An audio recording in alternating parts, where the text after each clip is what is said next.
ఏక వ్యక్తి పాలన నడుస్తుంది అంటారు కదా, కేవలం వన్ అండ్ ఓన్లీ అంటే మిగతా వాళ్ళ స్వరాలు నొక్కుతున్నారు అని జగన్ అంటారు. మీతోటి చనువుగా ఉండే విషయంలో జగన్ గురించి 2 మాటలు. ఇది నేషనల్ పార్టీ కాదు. First of all Congress BJP లాగా ఎవరికి వాళ్ళు అన్నట్టుగా పోవటానికి కుదరదు. ఇది ప్యూర్లీ జగన్మోహన్ రెడ్డి గారి కష్టంతో, రాజశేఖర్ రెడ్డి గారి సిద్ధాంతాలతో ఏర్పాటు చేసిన పార్టీ.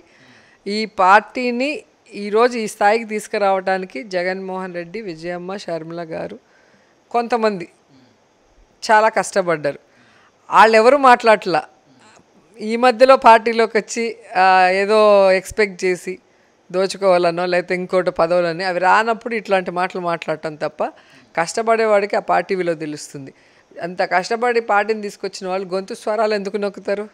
అక్కడికి రావడానికి అందరితో మాట్లాడి అన్నిట్లో డిస్కస్ చేసి అందరితో ఒక ఫ్రెండ్లీగా ఉండే కదా అక్కడి వరకు వచ్చారు.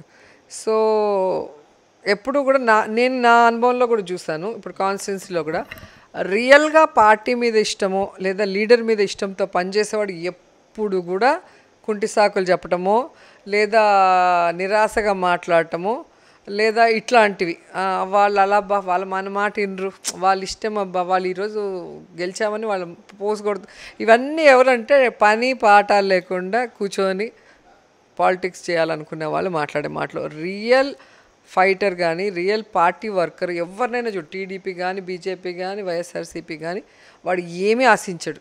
వాడు ఎలక్షన్ రోజు పనిచేస్తాడు. వాడు మన ఇంటికి కూడా రాడు, మీటింగ్లకి ర్యాలీలకు కూడా రాడు. వాడు ఊర్లో ఉంటాడు, ఎట్లా పార్టీకి ఓటు తెచ్చుకోవాలి, వాడి పార్టీని ఎట్లా గెలిపించుకోవాలని ఉంటాడు. వాడు ఎప్పుడు కూడా అసంతృప్తి పడాడు.